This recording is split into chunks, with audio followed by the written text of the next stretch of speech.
Well, hello, everybody. Welcome, welcome, welcome. We have a special guest that you're about to see in a moment. We have a return guest, a real treat. This is one of the top minds in fly fishing. My good friend, Fly Fishing Team USA member, Mr. Devin Olsen. Devin, welcome back. Thanks, Tim. It's nice to be talking to you again. Absolutely. I mean, I'm sure most people probably know you from Fly Fishing Team USA, your instructional videos, your log, your books. I'm going to pick your brain today about the leader that Devin Olsen is fishing in 2025. How does that sound? Why not? Well, because we'd rather be fishing right now. That's why not. But let's do it, okay? All right. Yeah, well, I was fishing yesterday, so, at least it's fresh in my brain, even though yesterday was a Stillwater day. Well, listen, I don't know. I'm just going to say it, everyone. We'll be right back, everyone. Stay tuned.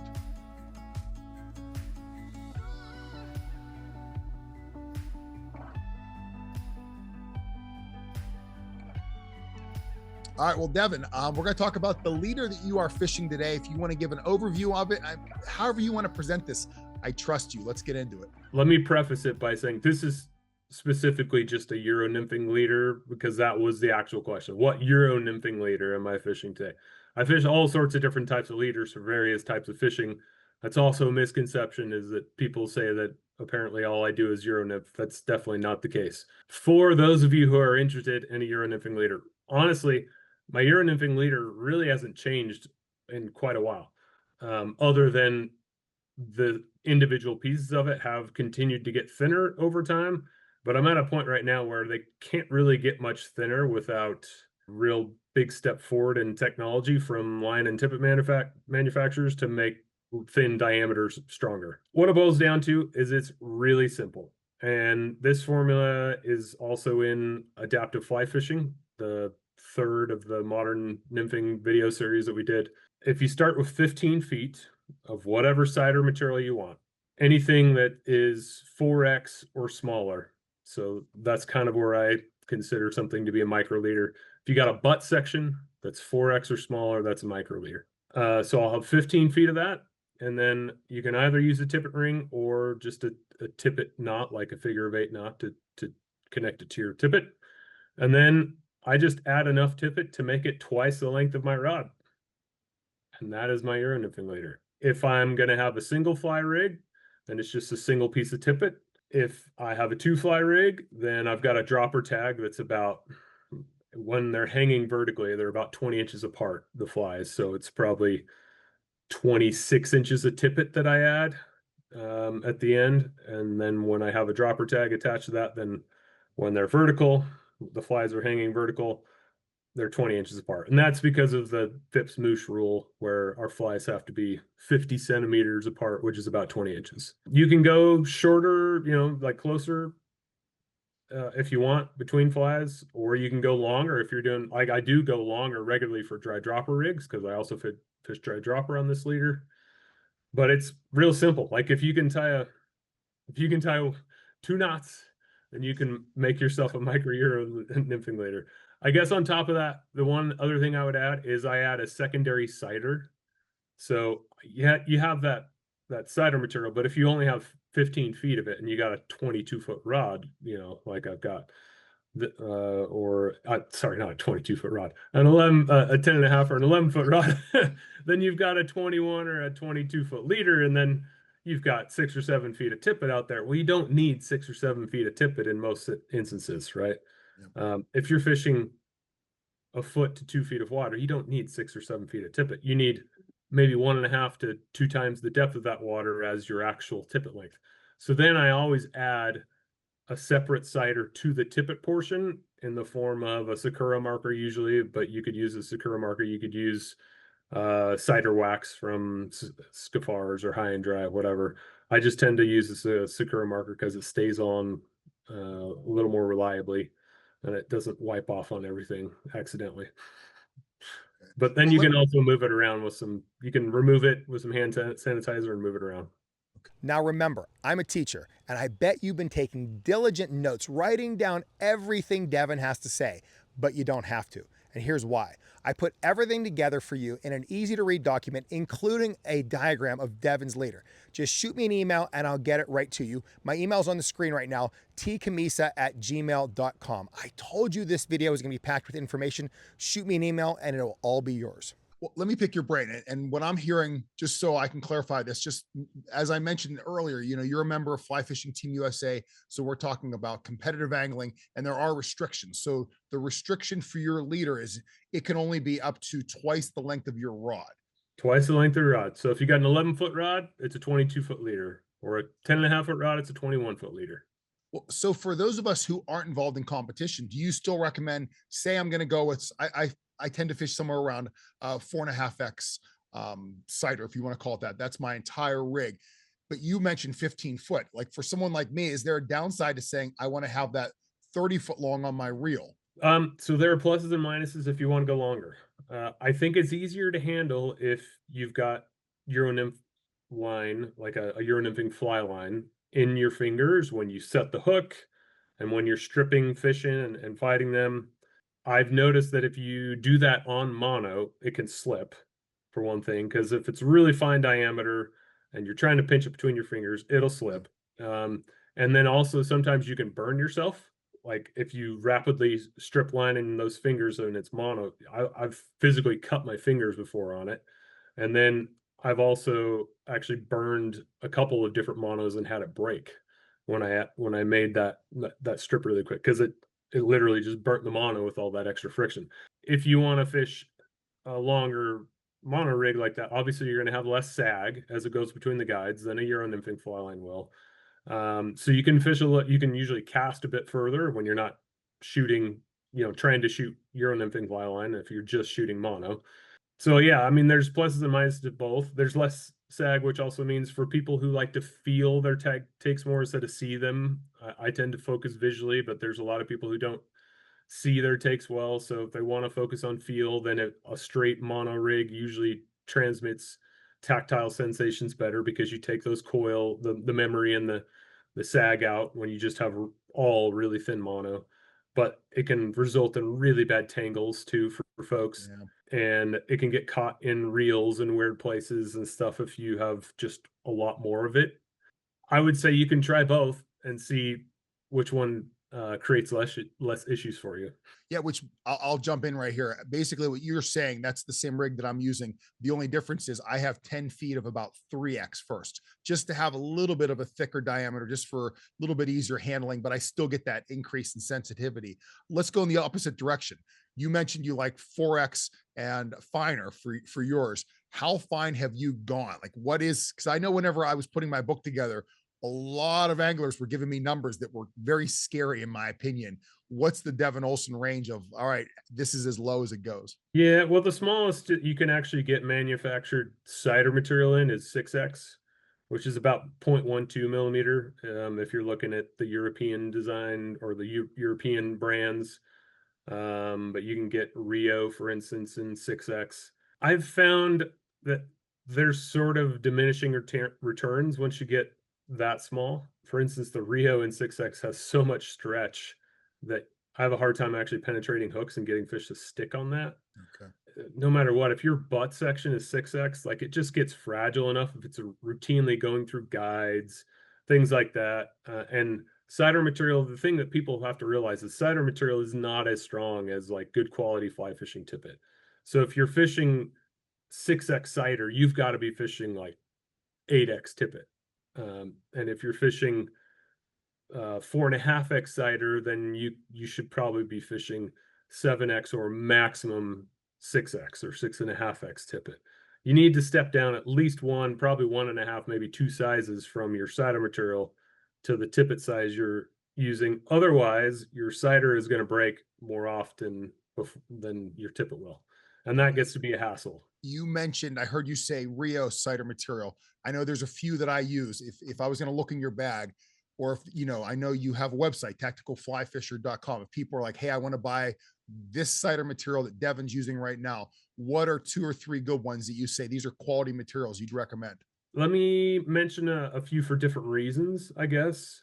So maximum stealth, that as far as being as stealthy as I can be on the water, I use a white material from Adams. Whenever I go to New Zealand and I'm fishing there and I'm sight fishing, or on some of the rivers here where I sight fish, I usually pull out that. And then your whole leader is white except for that short section of Sakura marker that I tend to be using. And I do see that, especially in really sunny conditions with really spooky fish in clear water, I spook less fish with that material. That's a good one for stealth. It's also good from a strength to diameter ratio. The one thing I would say about the Adams, some people have had it, they have complained to me that it's gone rotten over time, that they had Hmm. it for like 6 months and then it started getting brittle. Almost everybody I've talked to who had that issue left it in a hot car in the summer and it baked it. Um, and that seems to be a problem with that mono, that if you get it really hot, it doesn't do well. I've left mine like indoors, and then I take a small, because it comes on a big spool of 100 meters. I just take an old tippet spool and I wind enough material that I can make a couple liters on it and keep it in my pack. Okay. And as long as I do that and I've kept it indoors, it's been a good material, no issues there. And I still have some of the same spools that are years old, like 2 or 3 years old now, and they're just as as fresh and strong as they were when I got it. Solderini just came out with a new material that I'm pretty sure is from the same place. That's kind of yellowish colored. It's a little bit brighter than the Adams, but not a ton brighter, and it shares some similar characteristics. So that's a good one to try for people, especially who want a bulk spool to work with. And then Betis and Sempi are kind of, they're two very similar, probably out of the same factory brands. Sempi's gotten the most brand recognition just because George has talked about it, but Betis is very similar. And the one that I like from the Betis is there's a white and pink bicolor. It's Ooh. kind of like the nice, perfect blend between, if I put the white at the end, it's still kind of stealthy. But if there's a day where I can't see just pure white very well, having that white and pink mixed together allows me to see it a little bit better. But Betis and Sempi are both good, and they're really kind of inexpensive for how much you get. You get 100 meters for like $16, and that's pretty killer. Yeah. The thing you'll realize about about microliters once you start using them a lot is you're going to go through a lot of cider materials. So if you have dedicated like high dollar cider materials, it adds up after you make 2 or 3 of them. If you want to go to the most visible material, like I get that question a lot. What's the most visible material out there? And the one that I film with specifically, so that it shows up on camera at least, sometimes people don't realize how hard it is to get cider to show up on camera. But if there's one that's going to show up on camera, the Cortland tricolor is probably the most visible material I've seen. It's not as strong on a per diameter basis in my experience as like Sempi or the Adams or the Solarini. And there's others dedicated cider materials from Umpqua and Rio that are also quite bright. Solderini has a separate dedicated cider material too. Those are all quite bright. But if you want kind of length per dollar, then the Sempi or Betis or where I looked. If you want max visibility, Cortland tricolor, and then if you want max stealth and Adams, those are kind of the four that I would tell you to work with. I know you're talking about the ones that you can see like the extreme. I remember our friend Josh Miller shared this Suffix line with me, and it was this really nice orange and yellow blend. And I was like, this stuff is awesome. He gave me a spool of it, and I went to buy it, and it's only available through Suffix in Europe because I think Suffix is owned by Rapala. And we have brands of Suffix in the United States, but not like this bright stuff. And it's like when you find one that really shines, you want to just get as much of it as possible. And by the way, all those cider materials, I know I'm going to tell everyone right now, there are links to those down below in the description of this video. Get them from Devin's site. He's telling you all about this. Let me pick your brain for one more thing. I think I heard this. I want to just verify. Whenever we say Euro nymphing, and at least in my mind, I kind of think of 3 areas: the tight lining, dry dropper, and floating the cider. Is this a leader that you would use interchangeably for all 3 of those? No, only for straight nymphing or dry dropper. Okay. I know some people who say they float the cider with this. I don't know what they're floating. It can't weigh much. It won't support weight if you're floating the cider with it. You need surface displacement, to create buoyancy to float a cider. So you've got to have cider that's like 0.011 inches or 0.012 inches. So pretty thick stuff in order to get something that's thick enough to really float it for any length of distance. If you've got, especially if you've got anything more than like a 2 millimeter bead. If you've got something lighter than that, maybe you can get away with doing it. But honestly, at this point, I don't really float the cider much anymore. I just let dry dropper be my analog for that because it works in similar situations and with the similar purpose. And if I can always change the length of my tippet below that dry fly and basically turn it into a floated cider, so to speak. I love that. Devin, the only thing we really haven't gotten into now is tippet. Fluorocarbon, monofilament.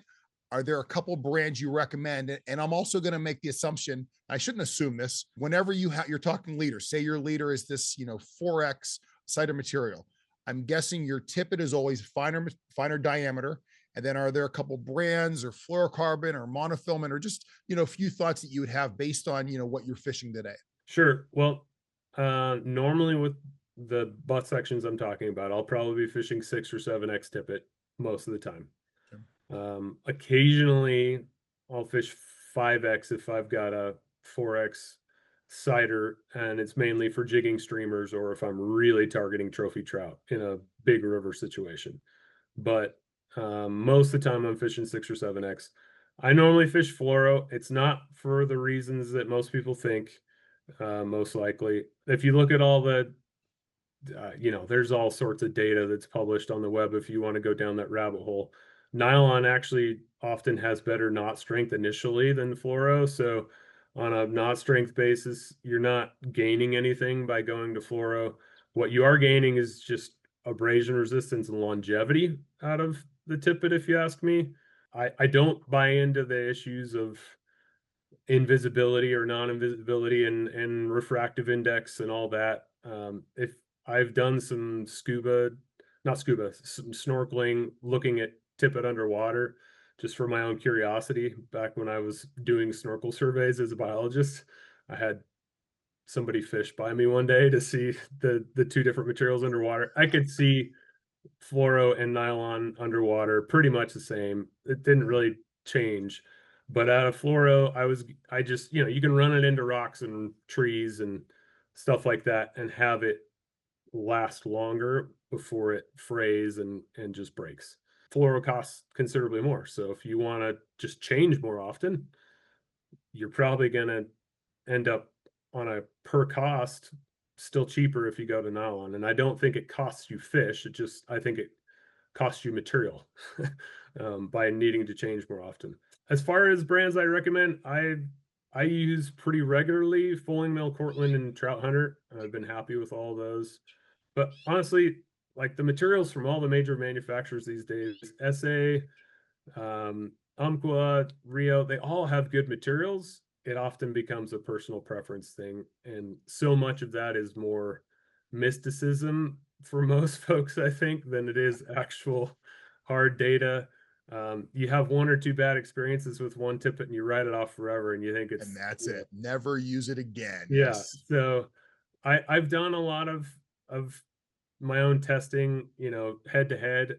But the problem is so many tippet manufacturers are like slightly larger or slightly smaller or the same size as labeled. And so you're often not comparing apples to apples unless you take a micrometer to it all. And so it's hard to do your own real in-depth comparisons unless you're willing to go down that rabbit hole. The one thing I would say on top of it too is people should really take a look at the specific knots they're using. I don't use clinch knots. I don't use blood knots for my leaders. I use figure of 8 knots for my dropper tags, and I use 16-20 knots to connect my tippet to my flies. And generally, if I'm using a tippet ring, it's usually a little bit easier to use a double Davy knot than like a 16-20 knot because of the way it closes. It's easy to get that 16-20 knot over the back of the tippet ring, and then it won't close right. But the single Davy knot, it's not very strong for me. Double Davy knot is strong. Clinch knots are not very strong for me. They fail time and time again head to head against a 16-20 knot or a double Davy for me.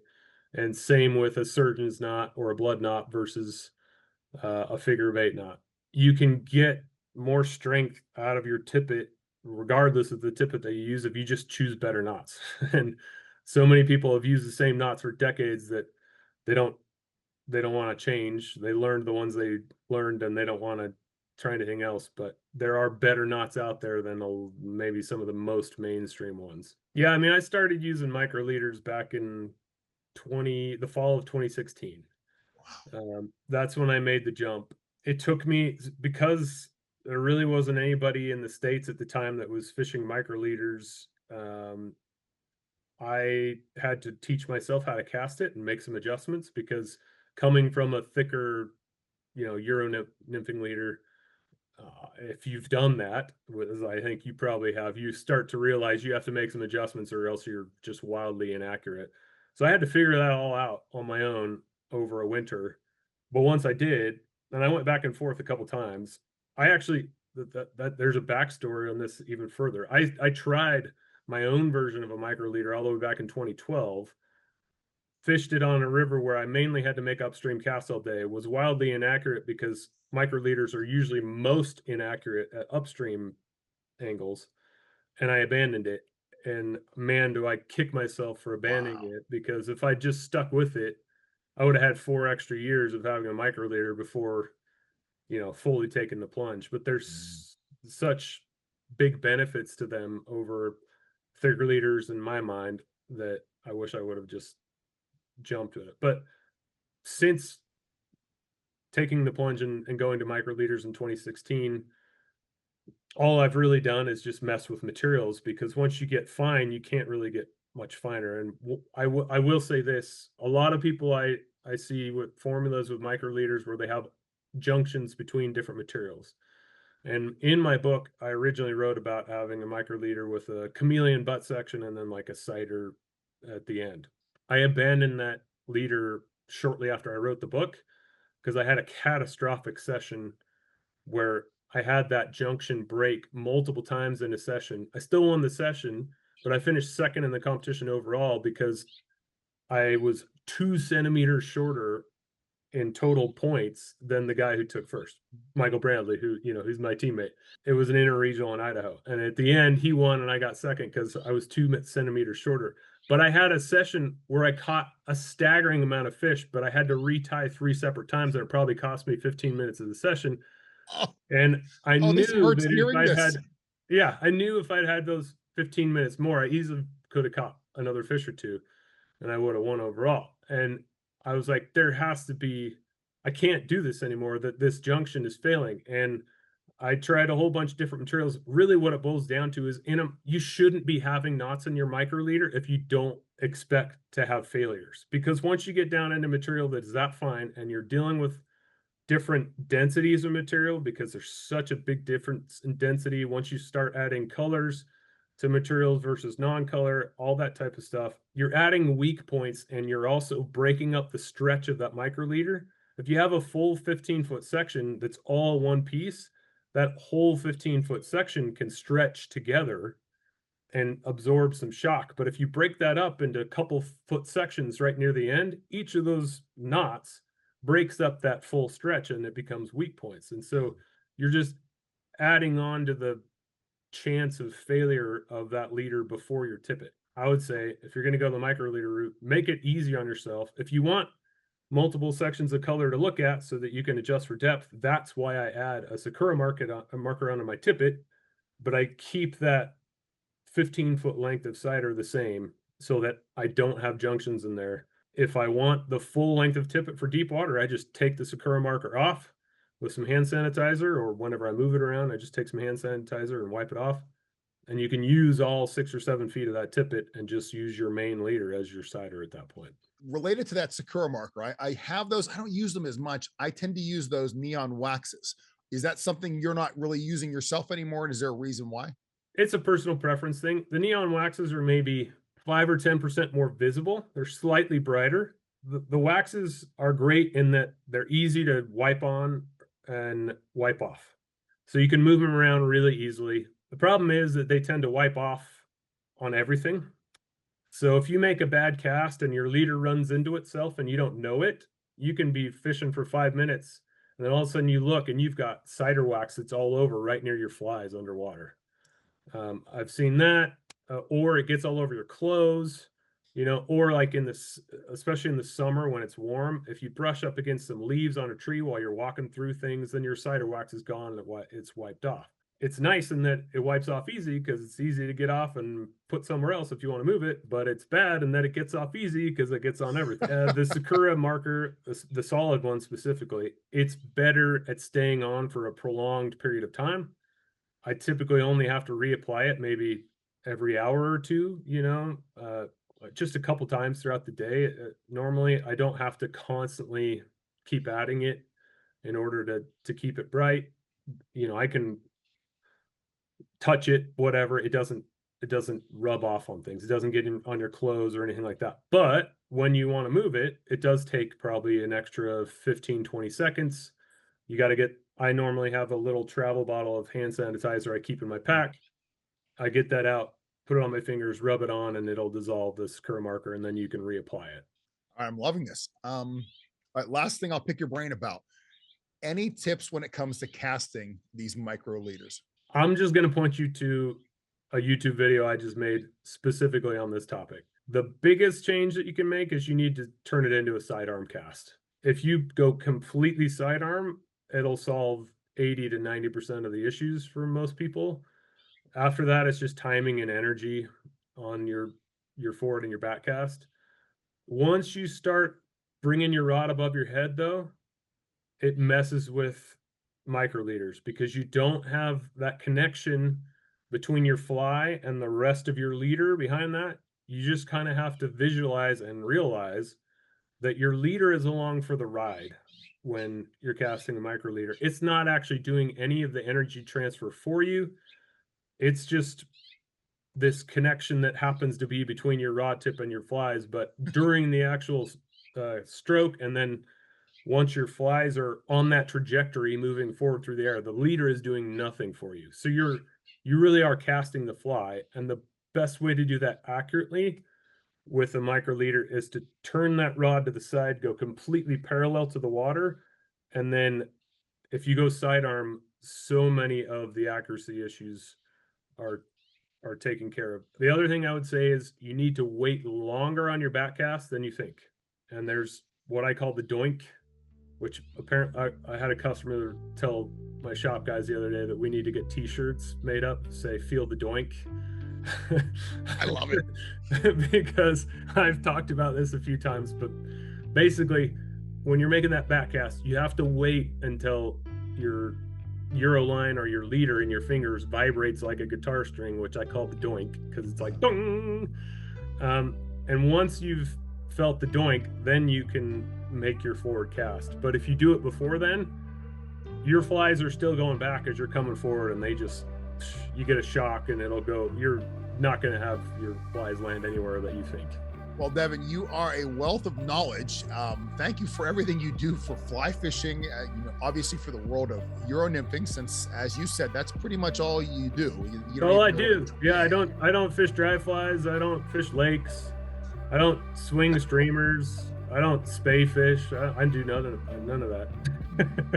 No, but listen, everything wonderful. And for the audience, just as a heads up, when Devin and I first started this recording, we planned on doing 2 recordings today. And I said, are you sure? He's like, absolutely. We are going to get through this one quickly. But as you can tell, Devin has so much great information. Man. Yeah, I never should have said that.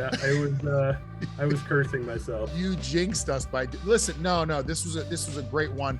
This is going to help a lot of people, myself included. It's just nice it reinforces some things and it gives you other ideas because one of the questions I had was kind of like, have you experimented with different leader formulas often, and how do you figure out what works? And it's just obvious that you have definitely gone through different progressions. And even though when your kind of blanket statement as, I'm fishing a micro leader and it's just, I've really lowered my dimensions, absolutely. But there's so many more, nuances to it than that I can hear that you've gone through it. And I really appreciate you taking the time to share them. Yep, you're absolutely welcome. Hopefully it helps some people out and maybe inspires them to take the plunge to go a little more finessey when it comes to their nymphing. I really do hope that they do that. And by the way, for all those resources that you mentioned, there are links to all of those, including the video, some of those products, and all of that fun stuff down below. Devin, one more time, thank you so much, man. You're welcome. Have a good one, Tim. We thought this was going to be a 5-minute long video. Now we're getting close to 30. You can see why. Devin just is a wealth of information. He's an ambassador for our sport. I featured him on my channel before. And if you click on the screen right now, there's a playlist featuring all of the Devin Olsen videos that we shot together. Click those videos, take all that information in. You can thank me later.